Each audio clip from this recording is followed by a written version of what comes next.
Cara, eu realmente tenho que ver esse problema na garganta. Saudações, damas e cavalheiros. Eu sou o projecionista leigo e essa é a parte 3 da minha análise cena por cena do filme do Percy Jackson de 2010. Como é bom gastar tempo, energia e paciência analisando um filme que ninguém se importa mais. Eu amo meu trabalho. Se esse é o primeiro vídeo que você caiu de paraquedas para assistir, eu recomendo que você clique no card ou no link da descrição para ver as duas primeiras partes desse cena por cena e para entender a que ponto chegamos em relação a esse filme. Eu também queria pedir para vocês fazerem aquilo que todos os youtubers pedem. Por favor, deixem o like, compartilhem e comentem no vídeo. Outra coisa que eu acho importante lembrar vocês aqui é do meu sistema de prós, contras e pontos, que eu uso para avaliar os filmes. Prós são os pontos positivos, contras são os negativos, e os pontos são as coisas que eu quero falar, mas não faço ideia de onde encaixar. Um dia eu ainda vou pensar em um jeito melhor de organizar isso. No momento nós estamos com 40 contras e 3 prós. Talvez eu tenha me deixado levar só um pouco. Enfim, deixando tudo isso de lado, lembrem que tudo que for dito aqui é somente a minha opinião. Ela nem vale tanta coisa assim, afinal de contas eu sou só um humilde projecionista leigo.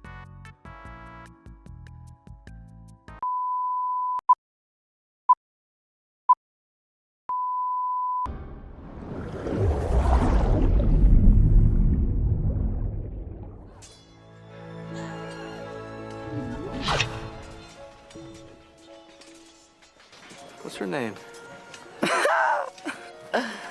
She would squash you like a bug. Her name. Annabeth, daughter of Athena, the goddess of wisdom.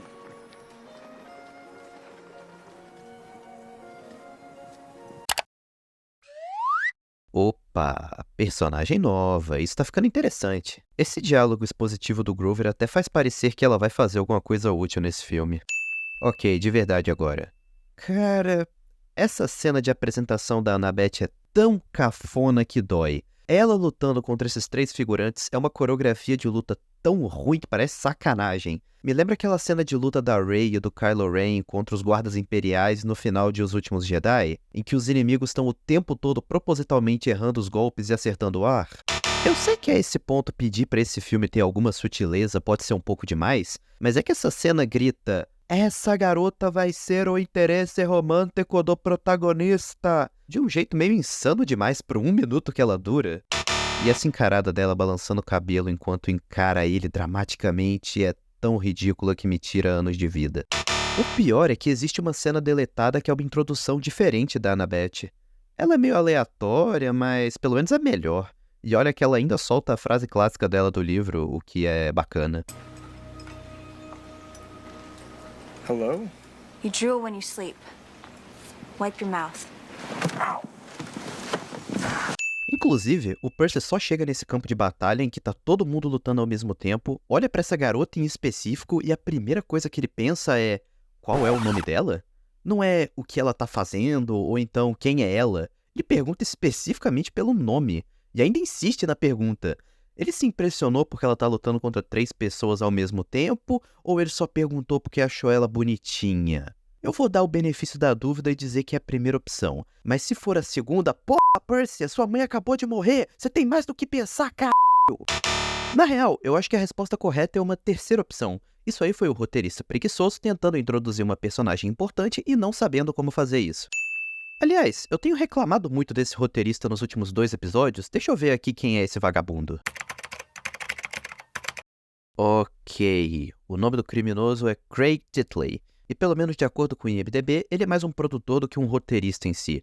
O que faz muito sentido olhando para o roteiro desse filme. Os únicos outros créditos dele como roteirista que eu achei aqui foi no filme de 2002 do Scooby-Doo, o que eu pessoalmente duvido porque esse filme é 100% James Gunn e não há quem me convença do contrário, e em 12 é Demais, o que até que faz sentido na real.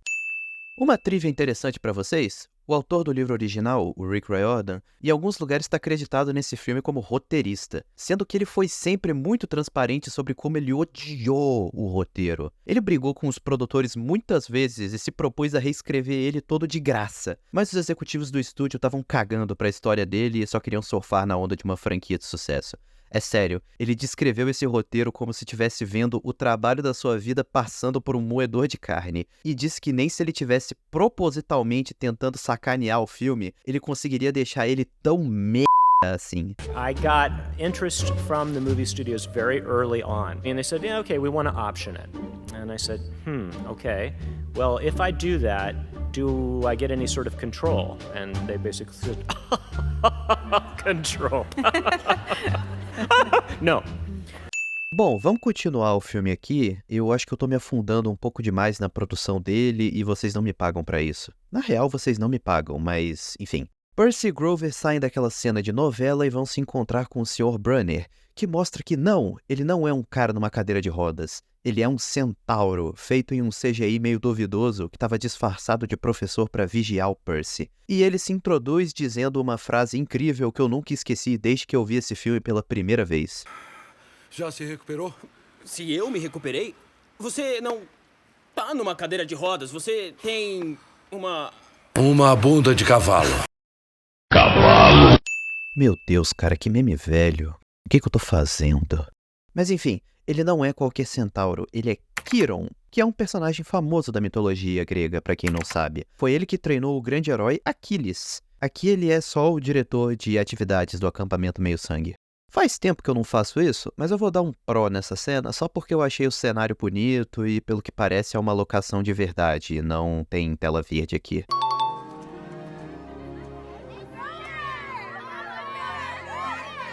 Ooh, the daughters of Aphrodite.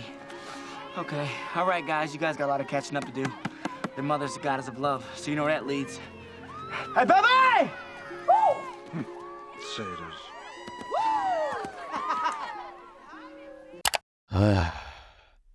Eu prefiro não comentar sobre essa cena, portanto vou prontamente dar um ponto e ignorá-la solenemente.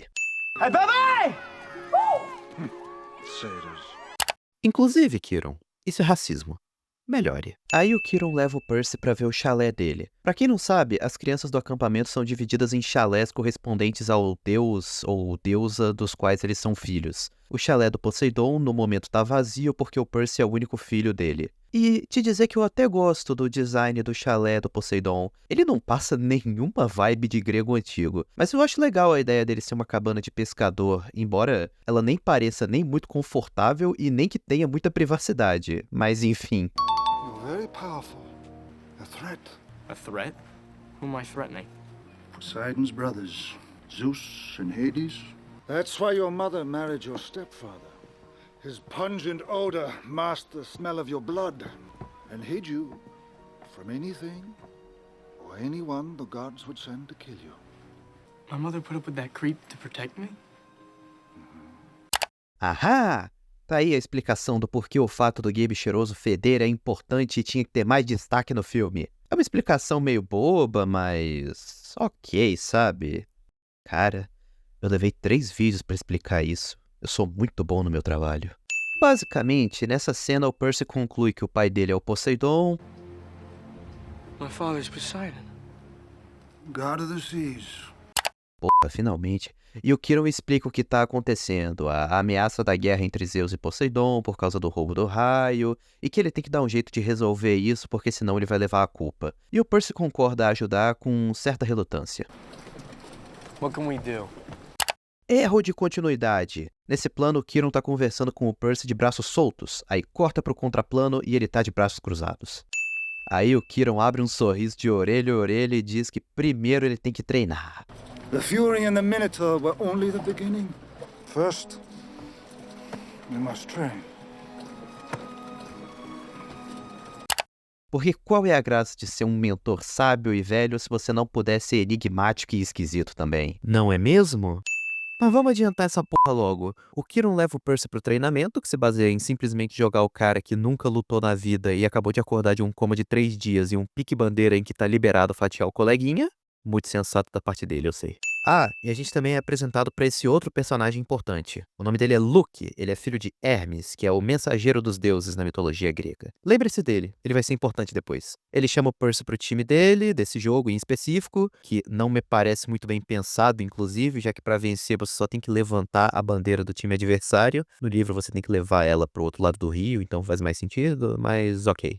O jogo começa, o Percy e o Luke têm uma breve luta na floresta contra uns caras do outro time e puta merda, de novo, muito mal coreografada essa luta. Todo o movimento é muito artificial e esses inimigos são tipo se os Stormtroopers usassem espadas. São tão buchas que os caras ficam conversando tranquilamente durante a luta. Inclusive, tem mais um erro de continuidade aqui. No começo da cena do Pique Bandeira, um cara corta as plumas do capacete do Percy com a espada, aí na cena seguinte elas regeneram. Percy! Get out of here! Go look for the flag! Luke, o Percy não sabe onde a porra da bandeira tá. Era você que tava guiando. Por que você não derruba esse cara, que nem você fez com os últimos dois, e sai correndo junto com ele? E bem no finalzinho desse take dá pra ver o Percy tropeçando e caindo aqui. É bem engraçado, mas eu tenho certeza que isso não tava no roteiro. O Logan Lerman só tropeçou mesmo. Aí na cena seguinte, o Percy para pra beber água em um riacho, como se ele tivesse corrido quilômetros, sendo que o corte na cena dessa pra anterior faz parecer que ele só deu alguns passos pro lado, mas tudo bem. E aí ele coincidentemente acha a bandeira do time adversário antes de todo mundo. Ah, como eu amo conveniências de roteiro. Mas antes que ele pudesse fazer qualquer coisa, a Annabeth simplesmente spawna mandando uma frase de efeito. Did you really think it would be that easy? É sério, ela literalmente cai do céu. Eu não sei em qual árvore ela estava pendurada e nem como ela não machucou os joelhos nessa queda. Pouso de super-herói! Aí o Percy tenta responder com uma frase de efeito legal e ele percebe que ele é muito ruim nisso. I always win. I always lose. Maybe we're both wrong. E ela simplesmente começa a descer o cacete nele. E essa luta sim é legal. É até gratificante ver o Percy apanhando tanto. Merece um pró. E talvez 2 prós seguidos seja um pouco demais, mas outra coisa que merece elogios é que, considerando que esse é um filme infanto-juvenil, ele até que é razoavelmente franco com o uso da violência. Não é nada demais, mas eu gosto quando um filme consegue passar os ferimentos pra gente sem parecer falso. Okay, Kyra, should we get in there and stop him? She's killing him, man. You gotta be kidding. This is the best part. Ok, eu já dei um pró aqui pelo Pierce Brosnan como Sr. Brunner, mas eu vou dar outro pra ele como Kieran mesmo, porque realmente diverte. É uma das poucas atuações boas do filme e ele realmente parece que tá se divertindo fazendo isso. Mesmo que o CGI da Bunda de cavalo dele seja meio tosco.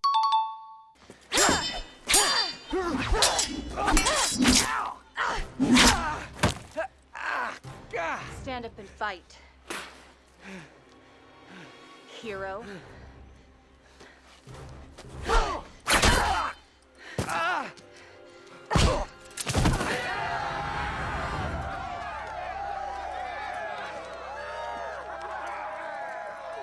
Por que esses caras estão comemorando tanto que o Percy apanhou? Tipo, ele é o novato e eles ainda têm que capturar a outra bandeira. E tem uma galera do time inimigo chegando ali. E por sinal, essa galera não podia ter se mexido e ajudado o colega deles, não, cara. Enfim, o Percy tá lá rasgado no chão e ele se rasteja até o riacho porque tá ouvindo a voz do pai na cabeça. Então ele coloca a mão na água e ela começa a curar o corpo dele. E mais uma vez eu vou dar um pró pra esse filme. Tô fazendo isso demais hoje, tá ficando estranho. Porque esse efeito da água meio que lavando os ferimentos do Percy é muito bem feito e devia ter sido mais usado durante esse filme, na real. Então ele se levanta, claramente bem mais forte, dá um pau em uns 5 caras que correm em fila pra cima dele. Ele tem uma rápida revanche contra a Annabeth, derrota ela, pega a bandeira e vence o jogo. Agora, vamos falar de uma trope que eu odeio com todas as minhas forças nesse tipo de história. O protagonista que é naturalmente um prodígio e vence todos os outros personagens sem treino quase nenhum. Nos livros isso acontece também e eu acho bem fraco na real. É dito que o Percy, por ser filho de um dos 3 grandes deuses, é naturalmente mais habilidoso que os demais. Ele inclusive vence um duelo contra o Luke no livro, que era mais velho, mais treinado e descrito como um melhor espadachim do acampamento. E ele vence sem muito esforço. E eu sempre acho isso muito preguiçoso em qualquer história. Tipo, até pode ser justificado, mas é muito arbitrário e claramente só uma desculpa pro protagonista derrotar os outros mais fácil e sem precisar gastar tempo treinando e mostrar como ele é especial. E se no livro eu já acho isso uma merda, no filme é 10 vezes pior. Tanto na luta contra o Minotauro quanto naquela cena anterior em que o Percy luta junto com o Luke contra aqueles caras no meio da floresta, ele tá claramente se defendendo bem demais e derrotando ele sem quase esforço nenhum, sendo que essa é a segunda vez que ele usa uma espada na vida. E isso é ridículo, cara. É o tipo mais preguiçosa de habilidade roubada que você pode dar pro seu protagonista, que é as de simplesmente ser melhor que todo mundo só porque sim. E esse power-up que ele ganha tocando na água é bem idiota também. Eu gosto dela curar ele, mas agora ensinar ele a lutar esgrima por Bluetooth é estúpido. Parece até que o Poseidon fez um upload estilo Matrix dessa habilidade no cérebro dele, ali na hora. Eu sei Kung Fu. Então mostre. Tipo, se ele simplesmente ficasse mais forte fisicamente, eu acho que eu até engolia, mas isso não. Parando pra pensar aqui também, não era nem pra esse poder ter funcionado. O Poseidon é o deus dos mares, e isso aqui é claramente um riacho. Não é nem de água salgada, porque o Percy bebe dela no começo da cena. O pior é que isso é uma parada muito simples de consertar, cara. Era só mudar a cena e fazer o Percy beber a água e cuspir ela falando que tá salgada. Isso é água do mar. Pronto, você já estabeleceu que ali é domínio do Poseidon, que ele pode puxar poder dali. E adicionar, tipo, 5 segundos ao filme. Mas saindo em defesa do livro um pouquinho sobre esse tópico, nele o Percy é sim um prodígio, mas ele não é desbalanceadamente mais forte do que todo mundo. No duelo dele contra o Luke, ele ganha o primeiro, mas perde todos os consecutivos, e ele próprio admite que talvez tenha sido sorte de principiante. 2. É deixado a entender que ele passou um tempo considerável treinando no acampamento antes de mostrar qualquer cena de luta mais complexa dele.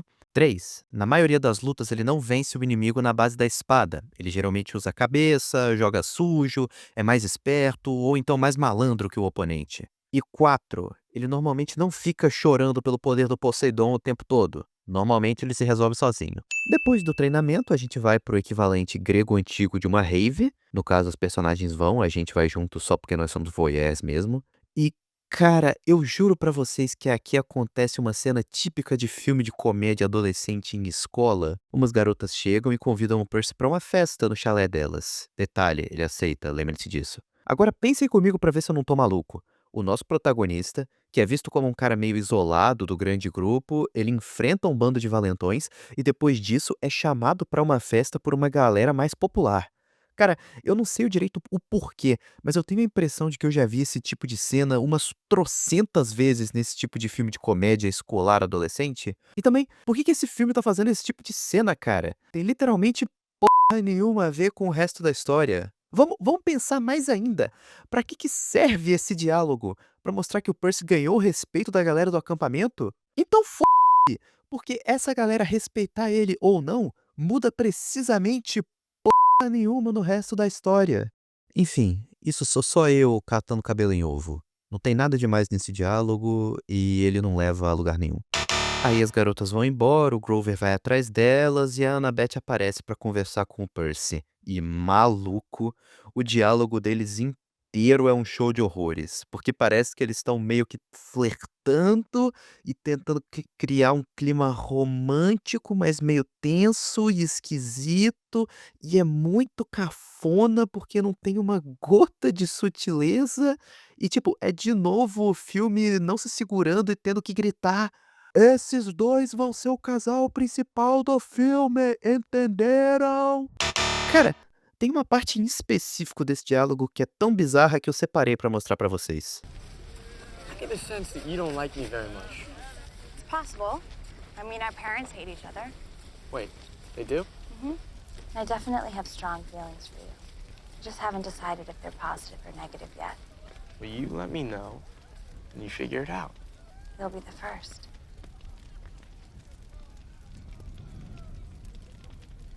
O mais bizarro pra mim não é nem essa encarada medonha barra sensual que eles mandam um pro outro enquanto bebem. Na real, isso é bem bizarro mesmo, pode botar um contra aí. Mas esse diálogo da Annabeth em geral não tem muito nexo. Parece que ela e o Percy estão falando de assuntos completamente diferentes. Aí ela mete essa frase misteriosa dos sentimentos fortes pra criar um suspense, parecer badass, quando na real isso não faz o menor sentido. O fato dos seus pais se odiarem de alguma forma tá conectado com o fato de você ter sentimentos fortes por ele, mas você também não sabe dizer se eles são positivos ou negativos? Hã? Vocês percebem que tá foda quando a filha da deusa da sabedoria não tá fazendo sentido. Mas eu acho que o nosso amigo Craig não liga muito pra isso. Inclusive, eu só reparei nisso agora, mas essa merda que eles estão bebendo brilha. Tipo, emite luz na cara deles. Que porra é essa? E por que que o Percy não perguntou o motivo dos pais deles se odiarem? Eu nem digo isso pensando, nossa, essa era uma informação crucial pro filme. Porque não é, tá ligado? Eu digo isso no sentido de, pô, o cara descobriu que os pais dele se odeiam e ele não teve a mínima curiosidade de perguntar o motivo? Curiosamente, esse diálogo acontece bem parecido no livro e lá ele pergunta o motivo. Fica a trivia aqui pra quem não sabe, mas Atena e Poseidon de fato tinham uma rixa na mitologia grega, porque uma vez eles disputavam pra ver quem ia ser o padroeiro da cidade de Atenas, e pelo nome da cidade meio que já dá pra saber quem venceu, né? Eles decidiram que quem criasse o melhor presente para a cidade venceria. Poseidon criou uma fonte de água salgada, ou então cavalo, depende da versão, e Atena criou o ramo de oliveira, e aí ela venceu e virou a padroeira da cidade. Tem um monte de outras histórias da mitologia desses dois tretando, mas essa aqui é a mais famosa. Por sinal, Percy, eu não sou psicólogo nem nada, mas eu acho que ir em festas, dar em cima de garotas e ficar de tão bom humor que nem você tá agora, não são comportamentos muito normais pra quem acabou de ver a mãe morrendo? Mas isso é só minha opinião, né?